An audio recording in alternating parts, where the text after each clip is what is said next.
All right, everybody, let's finish getting this old girl back on the road. Here we go.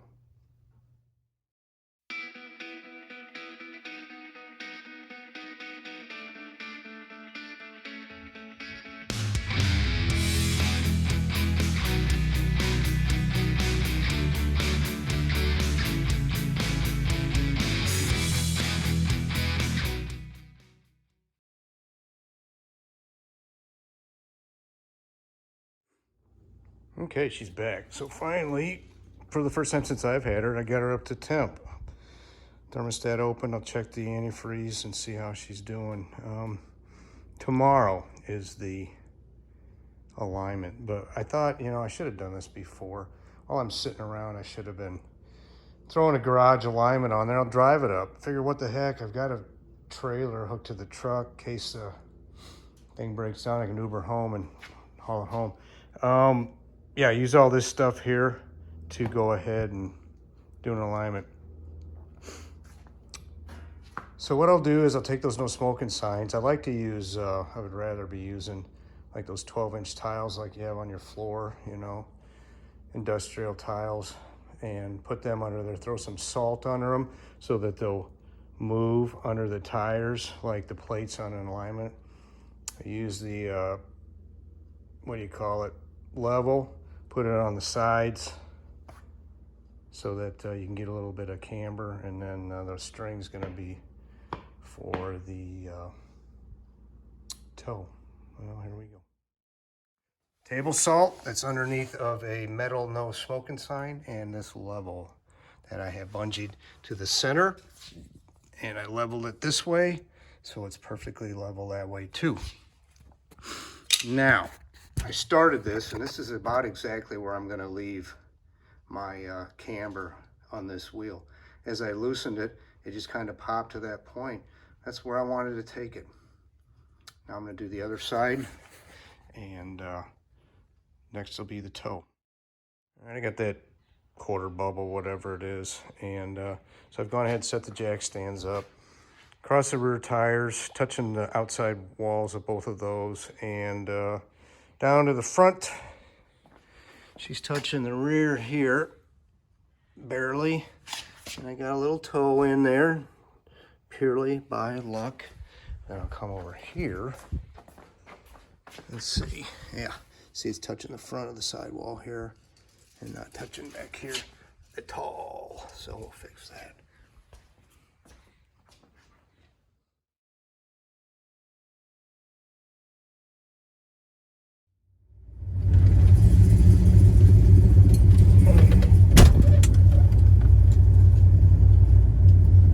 Guys, we're going for a ride.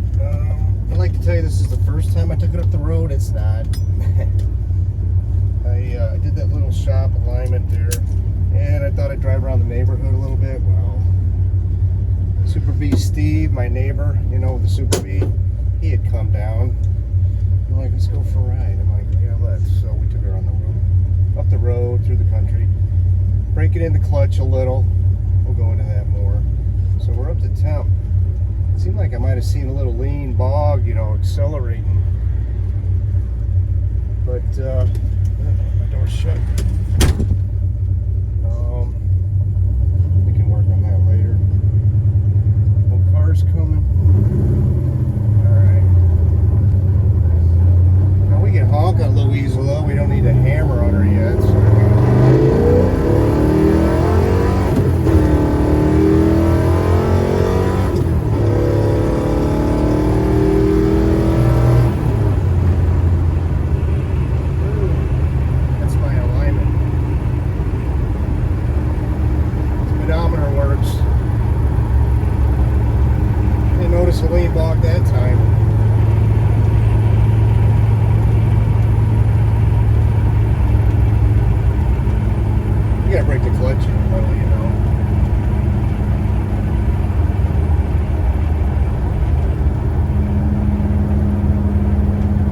Way to break a clutch in, I understand, is you motor around in the hills and whatnot for 10 minutes or so, like in second gear, up and down, slowing around. I did that yesterday. We'll do a little more. But yeah, everything's valve cover leak, drip little, tighten that up. Everything seems to be pretty good. Brakes seem to be stopping okay. She doesn't like to go down into first without grinding. Yeah. Anyway.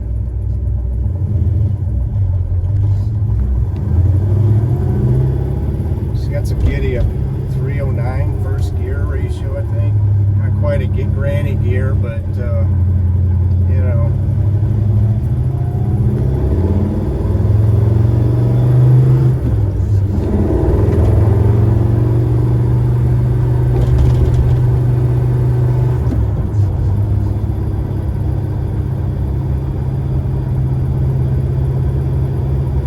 You can see my alignment with my steering wheel. I think you can see that's not quite straight.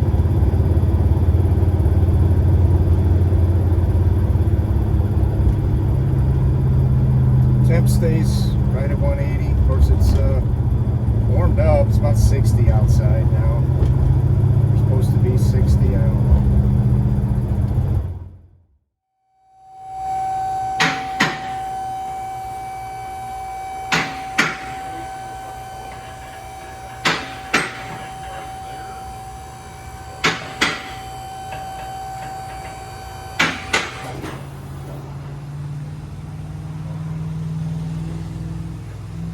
Well, I hope she's not bent, but we are going to find out soon.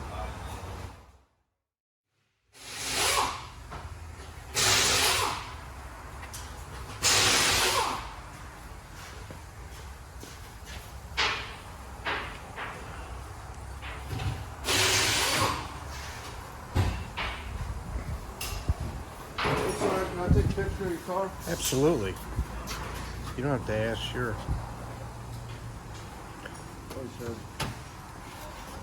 I don't see many 65s. No, not anymore. Okay guys, we're back from the alignment shop. Shakedown, we're gonna shake down. I think some things have shaken out. Yeah, let's look at it here. I feel a little less sick to my stomach. I really wasn't, but not happy. Anyway, I haven't looked at my alignment sheet. This guy Lee, he's good. Let's see, it wouldn't hurt for me to look it up. So camber, right, with the level, before was -1, I guess, 0.2. -0.2 on the right, that was my half bubble, same over there. What they want is 0.6, okay. Well, let me see, yeah. Caster, I knew that was gonna be way out. Can you guys see this? -0.5. You want as close to a 3, +3 on caster. These cars just aren't capable of it. Caster's like the tricycle, you know, straight up and down. You know, you can imagine riding your tricycle with a wheel down. You want the caster out. It stabilizes thing. They get real dirty with less caster. The toe, my toe, of course, yeah. Before, yeah, pretty much whatever. Pretty awful garage alignment. I didn't work very hard on it. But anyway, so what? I didn't also wear 10,000 miles of tread off driving around town. So something I've noticed, the clutch, when I push the clutch in, okay, I'll put it in, all of a sudden it'll go clunk and it'll jump a little. So this is how this is the A clutch fork, right? This is the linkage fork. Well, that goes all in there, and you push on it to disengage your clutch, right? Well, I've got the original one on the car, and I'm not sure if I'm not jumping teeth. That's kind of what it feels like, but I need to look at the clutch. What else? More visual aids. Now, I'm going to show you guys something that I think is so cool. This is Louise's title. This is the original title. I knew this was an early car, March 5th of 65, just based on the date codes, the casting codes on the alternator and the starters. So I got to be able to keep this thing Right now I'm running with the CUDA plates on there, which I think is worse than not having any at all. But, yeah, I don't know. That's wicked cool. So, you heard us talk, you know, I was saying, oh, maybe my rear brakes are dragging. I don't know. I think they're probably okay, but I'll certainly pull it off and take a look. But what I tell you did happen, by the time I got halfway to the alignment shop, I was hearing something that didn't make me too happy, like metal on metal, okay? I have not looked at this, but I did reach my finger back there when it was down at the alignment shop, and I didn't like what I was feeling. Of course, I automatically think, well, what'd you screw up? It doesn't feel like there's, yeah, that's all, it's pretty grooved back there. Guys, I don't know if I forgot to put a pad in there or what.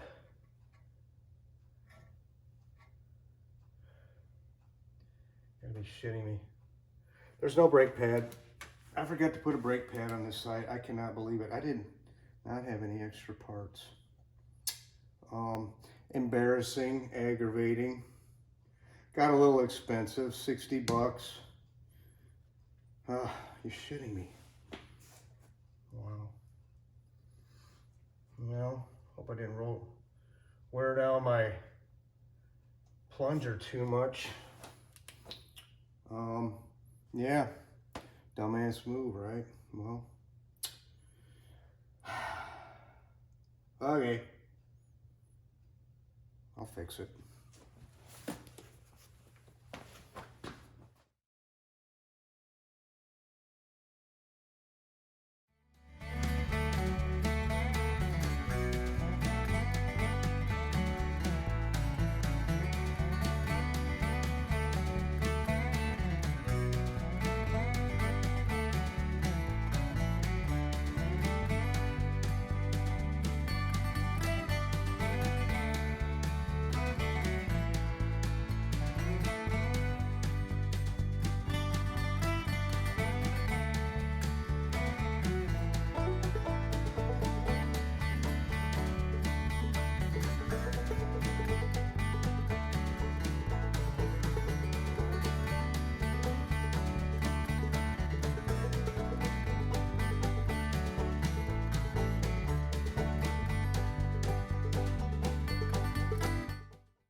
Okay, so like in the first 10 minutes of these YouTube videos, I think you need to avoid saying the 7 words you can't say on television. So yeah, I un-effed it, my mistake. Oh, I had a brake pad in there, all right. I put it in backwards. I am a dumbass. So it's about a, shit, I don't know, $75 mistake. I don't know, no defense. I mean, they're black. I mean, what the hell, right? I've never done this. I've done plenty of brake jobs. The rotor, probably junk, but you know what? I'm gonna get it turned. Why not? Why not indeed? Breathed a huge sigh of relief. I mean, I screwed the pooch hard, right? But at least I did have a pad in there. And there's where the cup pushed on it. So therefore the cup didn't contact the rotor because I had files out. I was sure I was gonna have to fix that. I also didn't bleed my master cylinder dry, which in that, oh shit, yeah, just see down there, I'm dripping all over the floor. I got the lid off, right, because I got to compress that cylinder. I'm gonna have to get in there and clean that up, Ricky Tick. That sucks. I guess I deserve this. I don't know if I made somebody mad. Certainly not Louise. I've been taking good care of her. Anyway, she's about done. I need to go get some soapy water. Fill that up. Oh, P.S. I use this Sil Glide. Napa sells it. I think on all the sliding spots. Like that a lot. Been using it a long time. Well, hell, I don't know. It's low, but it clearly splashed out of somewhere. I gotta clean it up now. All right, guys. All right. Fix my monumental cock up with my brakes. Remember my decal? I was so happy to finally put on. Yeah, it must have blown off on the drive over to get the exhaust done. Whatever. I even warmed that thing up pretty well, you know. But I think I might have figured out with this leak I had, this mess I made here, what my shifting problem is. You see that Z-bar down there? Over here, you see this little white chunk right down there. Well, that's part of the bracket, the bushings that go inside the Z-bar. So it looks like the Z-bar's coming off. Yep, okay, we're gonna see. Always something. All right, here's a greasy mess. It's not quite so greasy anymore. So she's fixed. I didn't forget to video this mess. I just needed a minute, you know what I'm saying? So anyway, in here, this is called a snap ring, all right? There's these two white bushings on either end that the ball, I'll just pull this out, that the ball stud goes into, okay? Here's what they look like, all right? There's two halves, they go over the ball stud. There's a seal right there, and it all slides into this mess here, okay? Well, the snap ring's supposed to go into the groove on the bearings. I didn't do that. So, that's why we do this. Shake down, baby, right? Okay, let's get her back in.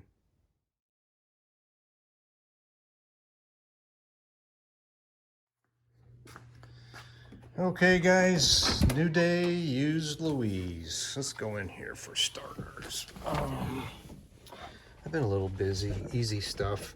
Came in here, I moved my tack down. So now I can actually see my turn signal. If I move my head up, I can see if it's charging. Temp gauge works. Fuel gauge works. The speedometer is on. Perfect, actually. And Brewer's Performance, the 4-speed guys, sent me a pinion for a... you match up your rear diff and how tall your rear tire is. So that's good. The only thing in here, the clock doesn't work. That would be cool if it did. Radio works, blower works, and I reclocked my gauges down there a little bit. Yep. Alrighty, coming on out, I actually bought some heater hose. I think I'm gonna go ahead and, when she gets shaken down, nothing else shakes out too bad, I'm gonna go ahead and hook that up and see if I have some heat, because quite honestly, you know, we get nice days in the fall, but it's chilly. Chilly. I put about 3 ounces of fluid in there. Just basically going around underneath, making sure everything is good. Nothing loosened up. Of course, with 15 miles of driving, you wouldn't think much. There's no drips from any of the brake lines. Nowhere's dripping that's not supposed to be. While I was under there, I noticed that my caliper hose was twisted a little, which in the long run probably would have led to a kink. So off came the wheel, off came the caliper, and straightened her out like I had her in the first place before that debacle. Now I lucked out with this, if you want to call it that. I got this kit from Dr. Diff. He's the go-to guy for we Mopar people. You probably heard of him. This kit, for starters, if I had known I was going to do 15-inch wheels, I could have got a bigger rotor, which I wish I had. But initially, I was just going to run hubcaps, you know, but these are too cool. So when I screwed the pooch on this thing, I went to AutoZone, and Dr. Diff told me that this rotor I order, these rotors are for anything pretty much Chrysler from 73 and up. Your Dusters, your Cornettes, Cuda Challenger. When I ordered these, I got a Dodge Aspen, 78 Aspen, along with the pads. Your New Yorkers, your Newports, Cordobas, you know, the FMJ and R bodies. So that's good. Now, I probably could have used those, kept on using those rotors that I had I didn't have a choice. I would have had to get them turned, and I would have had to use the pad, you know, and honestly, I'm not afraid to use those. I'll probably get the rotor turned, I'm sure, and go from there. Leave it, keep it as a spare. So I'm going to show you guys something here that might save you some time because it cost me a morning. And get this box open. It wasn't ready to start. Oh, this sucks. All right. So a couple months ago, I came out here and checked the lights for funsies, and my tail light back there, nothing, everything worked except the blinker. The front blinker worked, you know, and it was clicking. So it probably wasn't a bulb. So I took the tail light housing out. I took the, and cleaned it. I got jumpers. I got incandescent bulbs, and it still wouldn't work. So here's a representation of a tail light socket on one of these cars. You notice they slide out. This one's actually cracked, it looks like. And there, oh crap, and there's a spring in there, all right? All I had to do was take the bulb, this is an LED bulb, pull this sucker down like that against the spring and drop the bulb in so that they both contact the points. I'm not doing a good job, you guys. I'm sorry showing you this. Instead of taking and putting it in and twisting it, because that was the problem. They just weren't contacting like that. So anyway, that might save you guys hours, I don't know. Because right away you think it's a ground problem, and it usually is when something like that doesn't work. Now, fast forwarding, I wouldn't mind trying to get this insulator in underneath here. I don't have a lot of room up here, but it would help with when the car sits in the summer, you know, you take it out for a drive, the fuel likes to boil out of the car while it's sitting there. This helps prevent that. We'll see. Let me adjust this a little bit. All right, so my buddies, they wanted to know, one guy said, you need to tell you what's in your engine. Well, here we go. The 1407 carb, Edelbrock carb, it's not a great carb. I don't know if anybody really likes the thing or not. I've got it, it was on my CUDA, that's why I have it here, and it's making this engine run pretty good. But it sounds like the passages for the idle mixture are just too small. When it was on the dyno with Joe, you could take them all the way in, which should kill a car, or you take them all the way out. It didn't do anything. And the air-fuel ratio is about 20 at idle. It should be down 14 at the most. Well, so what happens is, you know, I set the timing the other day. The temp climbs, you know, it's running so lean. You see 200, 210, 220. When you go down the road, she's fine. So that may change, probably will change sooner than later. I'll probably get a 800 CFM Thunder Series Carter, Edelbrock, whatever. It looks the same, but it's a air valve secondary. It's just the better carb that Edelbrock should have produced in the beginning when they took over Carter, my opinion. Let's see here. So this motor, of course, is a 383. Your stock build, you're going to have cast iron intake, cast iron heads. You've got this forged steel crank. You have I-beam, the factory I-beam rods. This engine's got Edelbrock 383 Performer aluminum intake. It's a little higher, flows a little better. 440 source stealth heads, Keith Black pistons that are zero decked, so they're flat when they're up at the top. It's flat across the top, except these have got a little bit of a dome, about a 10, just under 10-to-1 compression.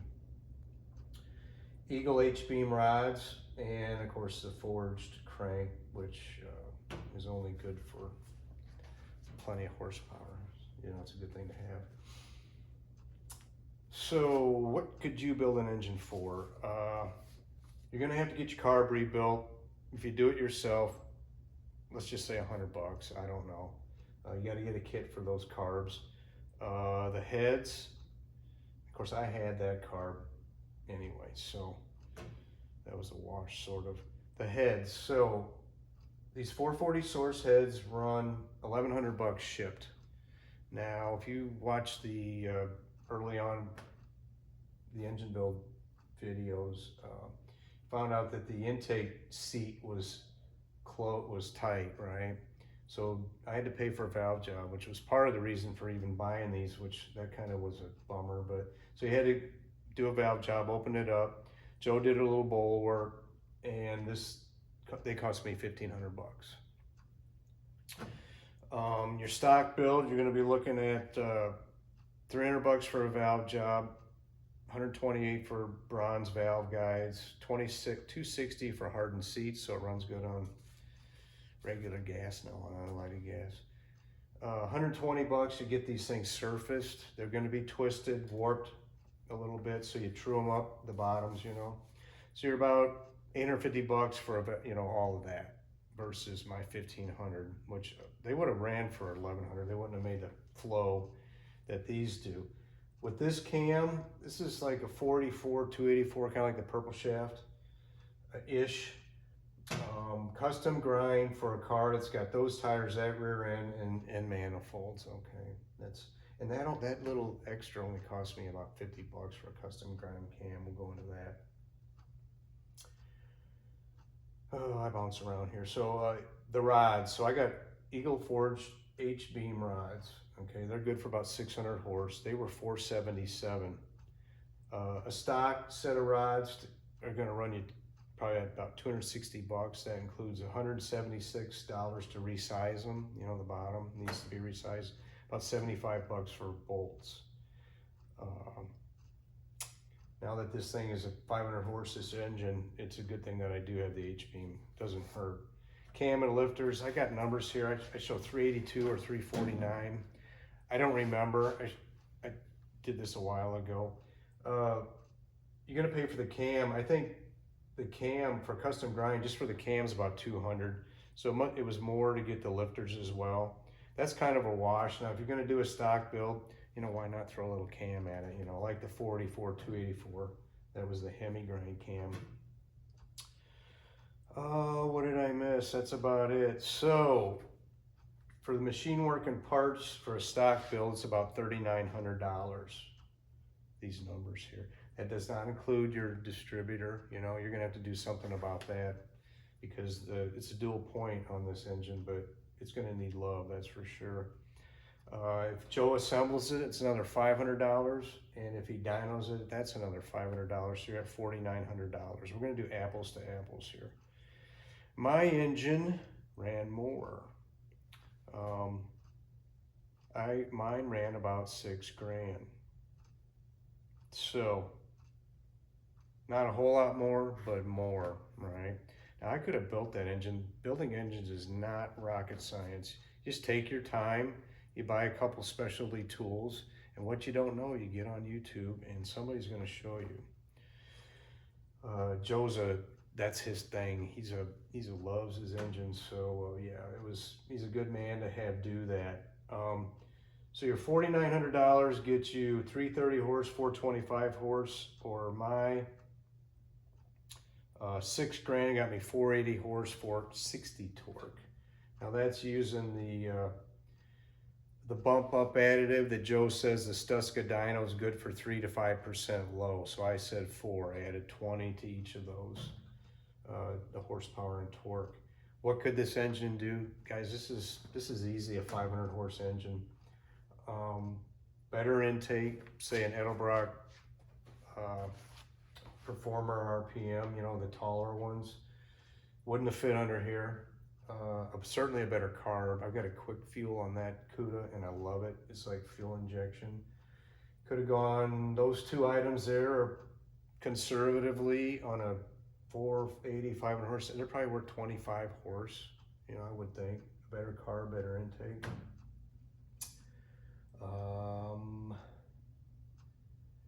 Could have gone with some 1/6 adjustable rockers. They'd be in there now.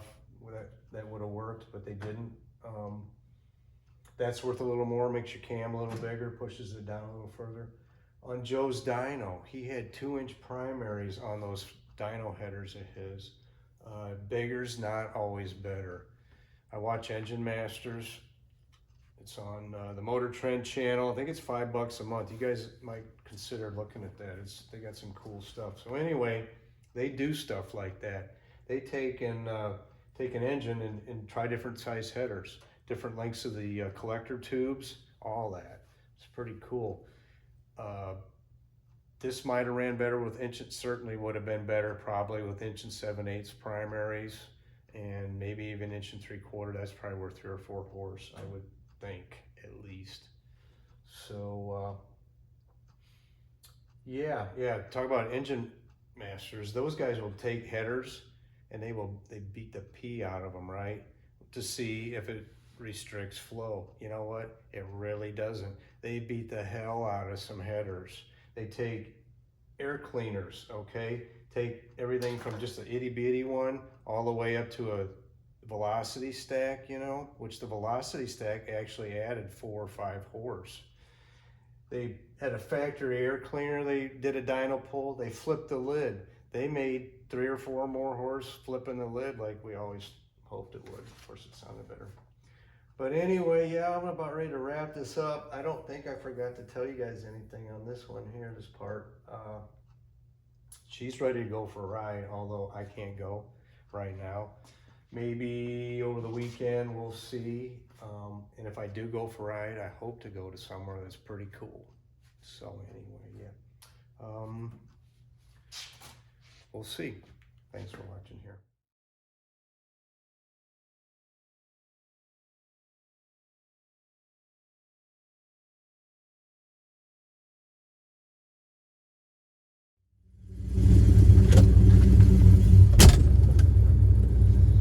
I told you guys we were going to go somewhere pretty cool, so yeah, here we go.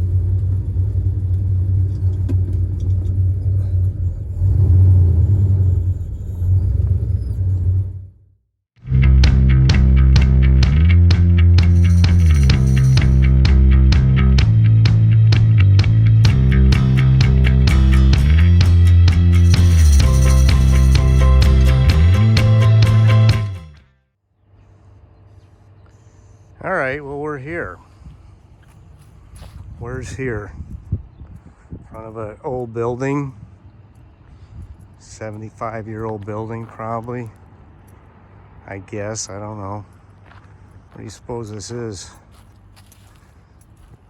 Boarded up windows, front door. Big garage door. Guesses? There's Louise.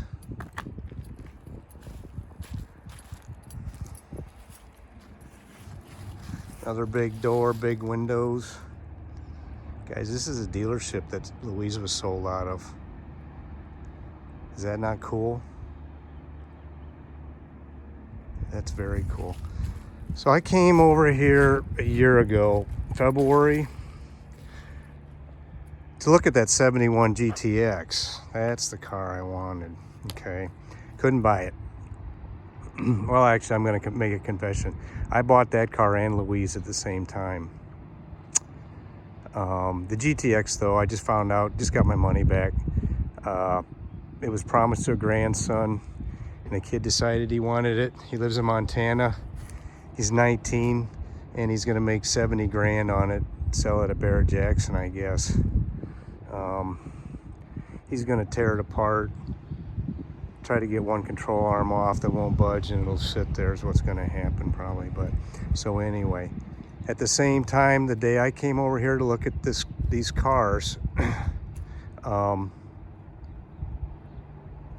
the owner of this place said, hey, we still own the own dealership. There's a bunch of signs in the basement. Do you want to go down there and look? I'm like, are you kidding me? Well, there's no signs. The basement's small and wet. There's some old carbs down there like Rochester's. There actually is a 70 Duster bumper, or a later 72, I think. It's got the different jacks in it for the jack, the little slots. So anyway, yeah, this is a dealership. And the other side of the pancake is they offered to sell this to me too. Okay, well, I don't need, oh, I'd love to have this place. All right. But I don't need it, you know. And the biggest debt, you know, it's 2 towns away from me. So it's still for sale. I'd sure love to own it, but like I said, it's 2 towns away. I need to be able to walk across the street and be able to, you know, go between the house and the street. So anyway, yeah, so this was the, certainly the service center. Across the street over there's a giant lot, grass. That was where the cars were shown, you know, the dealership lot. That was a Ford building. Across the street was a Pontiac. So anyway, yep. How cool would that be? I'd live here. Yeah, put a cot in there. All right.